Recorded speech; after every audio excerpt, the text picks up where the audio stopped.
Pak Polres. Yuk, Jonathan. Oke, yuk. Ayo, udah. Ada lagi, Bang. Ayo.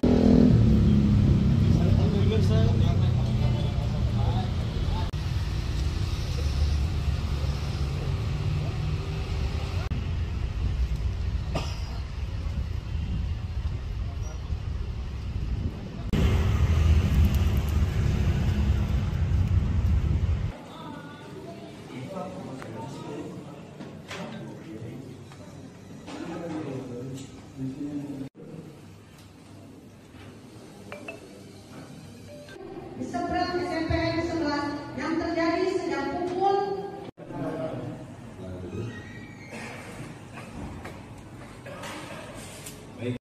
karena sebagai kuasa kan kita harus punya berkas untuk kemudian kita bisa membuat pledoi dan lain sebagainya.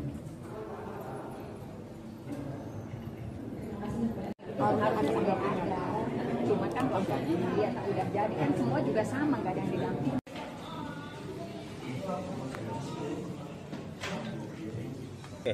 Dari sisi hukumnya kan sudah jelas kemarin juru bicara Mahkamah Agung Republik Indonesia menyampaikan bahwasanya permohonan PK yang mereka ajukan itu ditolak karena apa? Karena tidak adanya novum dan tidak adanya kekhilapan hakim judek fakti maupun judek juris dalam perkara ini. Berbicara novum tentu berbicara alat bukti. Novumnya itu kan yang mereka ajukan itu seperti visum. Visum itu bukanlah novum ataupun keadaan yang luar biasa. Itu adalah bukti yang sudah lama dulu, yang sudah pernah diajukan di Pengadilan Negeri Cirebon. Nah, dan di Pengadilan Negeri Cirebon itu sudah diperiksa visum ini. Sehingga itu bukanlah bukti lagi, bukti baru gitu loh. Terus katanya ekstraksi data. Nah, ekstraksi data ini juga sudah ada dalam berkas perkara. Jadi bukan hal baru lagi. Nah, tinggal lagi mereka membuat bukti seolah baru dengan keterangan-keterangan saksi dan lain-lain. Saya udah bilang kalau keterangan-keterangan saksi itu bisa dikarang-karang.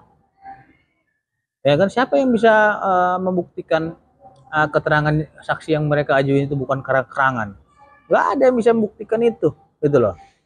Orang si siapa namanya itu yang pernah melihat itu? Bukan, satu lagi bapak itu yang di jalan itu. Kliennya si Rasman itu siapa? Suroto. Nah, orang si Suroto aja bilang nggak kenal dengan mereka, orang dia yang ada di situ. Makanya saya menduga ini adalah saksi rekayasa. Gitu loh. Karena tidak ada dilihat Suroto dia ada di situ. Kalau memang ada di situ pasti Suroto pernah lihat nih di sini kan gitu. Nah, sehingga apapun yang mereka bilang silakan aja gitu loh. Sampai mereka buat akte notaris silakan aja. Tinggal lagi saya minta kepolisian karena memang di sini ada akte notaris yang mereka bikin, saya minta pihak kepolisian untuk menelusuri dugaan akta palsu ini gitu loh. Nah, agar ditindaklanjuti secara hukum. Jangan juga membuat kegaduhan, kekeseruan yang tidak bisa dipertanggungjawabkan. Ini yang menjadi fenomena dan tragedi bagi kita. Nah, berbicara tragedi hukum ya sebenarnya yang membuat tragedi hukum ini adalah mereka sendiri. Ya kan, yang membuat suasana heboh, panas dan lain-lain mereka sendiri gitu. Dan mereka yang gugat, sendiri, mereka yang marah sendiri, mereka yang teriak sendiri, mereka yang pingsan sendiri gitu. Jadi aneh juga kita, kok kita yang salahin? Loh, mereka yang gugat, kok mereka marah-marah ke kita gitu. Dia yang gugat, dia yang teriak-teriak, dia yang marah-marah, terus dia yang pingsan. Salahnya ke kita gitu, kan aneh gitu. Artinya kalau dia sudah gugat, udah selesaikan aja gugatan dia. Terus kemarin kan mereka bilang kita percaya kepada hakim katanya. Ya, udah diputuskan hakim Pengadilan Negeri Bandung, hakimnya benar ini. Kita juga percayakan ini kepada Hakim Agung karena Hakim Agung ini yang paling tinggi semuanya. Itu mereka semua. Tiba-tiba diputus Hakim Agung tidak sesuai dengan kemauan mereka. Mereka bilang hakimnya nggak benar. Jadi berarti ini kan hanya menginginkan nafsu mereka aja. Apa yang kalau versi kami kan silahkan aja diproses objektif, kita serahkan kepada penegak hukum, apapun itu keputusannya kita hormati. Kan saya udah bilang di awal seperti itu.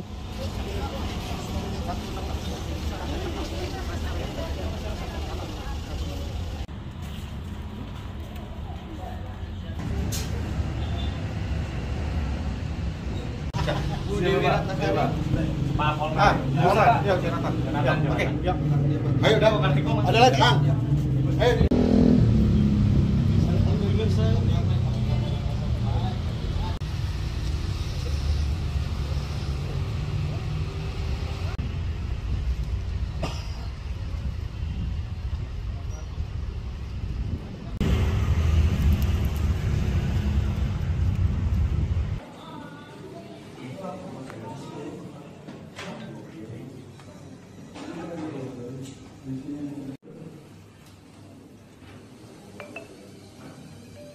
Di seberang SMPN 11 yang terjadi sejak pukul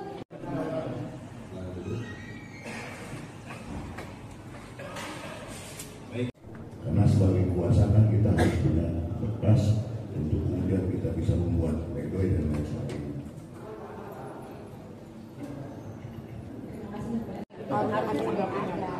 Cuma kan kalau dia tak udah jadi kan semua juga sama, nggak ada yang diganti.